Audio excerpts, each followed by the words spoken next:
और हमसे बड़े बेवकूफ कोई हो ही नहीं सकता। आप सोचिए 20 टैंकरों से मंडावरी की व्यवस्था हो सकती है। ये उदाहरण तो मंडावरी का दिया गया है। ऐसा हर तहसील हर क्षेत्र है जहां पानी की कमी से जूझ रहा है। खबर दौसा जिले से है, जहां पर रामगढ़ पचौरा में ईआरसीपी संयुक्त मोर्चा तत्वाधान में सभा एवं रैली का हुआ आयोजन। ईआरसीपी संयुक्त मोर्चा के तत्वाधान में दर्जनों गांवों में नुक्कड़ सभा व रैली का आयोजन हुआ। संयुक्त मोर्चा पदाधिकारियों ने ईआरसीपी पर लोगों को जागरूक किया। संयुक्त मोर्चा पदाधिकारियों ने ईआरसीपी पर केंद्र व राज्य सरकार को लिया आड़े हाथ। ईआरसीपी को लेकर केंद्र सरकार व राज्य सरकार पर गंभीर आरोप लगाए। पदाधिकारियों ने सरकारों पर लगाए आरोप, ईआरसीपी पर किसानों को किया गुमराह। ईआरसीपी पर दोनों सरकारों की फाइलों में दम तोड़ती बनी फुटबॉल। संयुक्त मोर्चा ने किया आह्वान, ईआरसीपी को करें नेशनल प्रोजेक्ट घोषित। रामगढ़ पचौरा कस्बे में सभा आयोजन कर संयुक्त मोर्चा ने ईआरसीपी पर लोगों को किया जागरूक। ईआरसीपी के पदाधिकारियों ने बस स्टैंड स्थित बिरसा मुंडा की प्रतिमा पर पुष्पमाला अर्पित कर मनाई पुण्यतिथि। आज लालसोट में ईआरसीपी संयुक्त मोर्चा के तत्वाधान में सौंपा जाएगा उपखंड अधिकारी को ज्ञापन। कार्यालय लालसोट तक हमारा जो शांतिपूर्ण तरीके से जो रैली होने जा रही है, जन जागरूक रैली, तमाम 36 कौम के किसान भाइयों को लेकर हमारा उद्देश्य जो हमारे छूटे हुए बांध हैं, अति महत्वपूर्ण बांध, जैसे कि वर्तमान में हम लालसोट में रैली करने जा रहे हैं, तो लालसोट के ऐसे दो तीन ऐसे बांध हैं जो कम से कम 1000 गांवों की जीवन रेखा बने हुए हैं। तो ऐसे बांधों को जुड़वाने के लिए राज्य सरकार और हमारे द्वारा जनप्रतिनिधि या क्षेत्रीय हमारे जो मंत्री साहब प्रसादी जी, जिनका हम ध्यान आकर्षित करवाने के लिए कि भाई इन बांधों को जोड़ा जाए ताकि लालसोट की जनता को, किसानों को इसका लाभ मिल सके। आपकी दृष्टि के अंदर कौन सी सरकार दोषी है?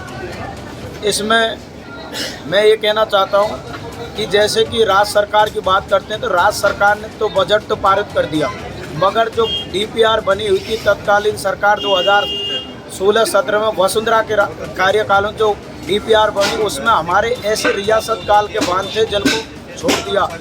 तो इसमें क्या है, राज्य सरकार भी गलत है। लगातार हम 1.5-2 साल से ईआरसीपी डीपीआर में हमारे अति महत्वपूर्ण बांधों को जुड़वाने के लिए मेहनत कर रहे हैं, और जिसमें ईआरसीपी को राष्ट्रीय पन्ना घोषित करवाने के लिए हम देश के प्रधानमंत्री धनावड़ की पावन धरा पर भी आए थे। उनका ध्यान आकर्षित करवाने के लिए हमने नारेबाजी की और उनको जो हमारा पैनल बना हुआ है उसको भी दिखाया, और जिसके बाद में जो गजेंद्र सिंह शेखावत जल संसाधन मंत्री, उनसे भी हम माधापुर में जनाक्रोश रैली बीजेपी में मेरे डिस्ट्रिक्ट में उनसे मिले थे, और अजमेर में भी हमने धरना प्रदर्शन करते हुए पूरे बीजेपी पूरे परिवार का ध्यान आकर्षित करवाया कि ईआरसीपी को राष्ट्रीय पन्ना घोषित करें।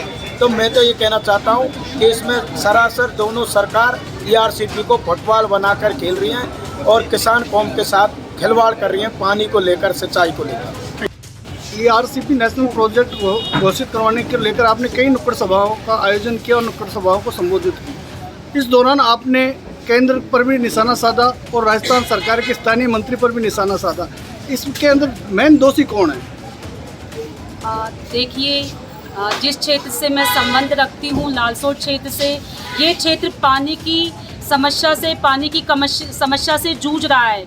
तो देखो, मैं तो दोनों पार्टियों को ही जिम्मेदार मानती हूँ, जिनकी वजह से इस मुद्दे को उन्होंने फुटबॉल बनाकर आरोप प्रत्यारोप करके इस मुद्दे को अभी भी सरकारी कागजों में उलझा रखा है। तो मेरी नज़र में तो दोनों सरकारें ही बराबर की जिम्मेदार हैं।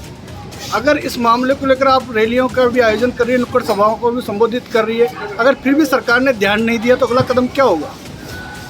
देखिए, बिल्कुल अभी हम ईआरसीपी संयुक्त मोर्चा के बैनर तले 13 जिलों में गांव-गांव, ढाणी-ढाणी में जाकर ईआरसीपी जन जागरूकता रैली निकाली जा रही है, जिसके तहत हम लालसोट क्षेत्र में प्रवेश करते हैं। नुक्कड़ सभाओं के द्वारा हम क्षेत्र की जनता को ईआरसीपी के प्रति जागरूक करते हैं। अगर इसके बावजूद भी हमारे जनप्रतिनिधि और प्रशासन पानी की समस्या की ओर ध्यान नहीं देता है तो बड़े स्तर पर आंदोलन किए जाएंगे। जिला स्तर पर, तहसील स्तर पर और राजधानी में भी हम बड़े स्तर पर जो भी संभव होगा आंदोलन करेंगे।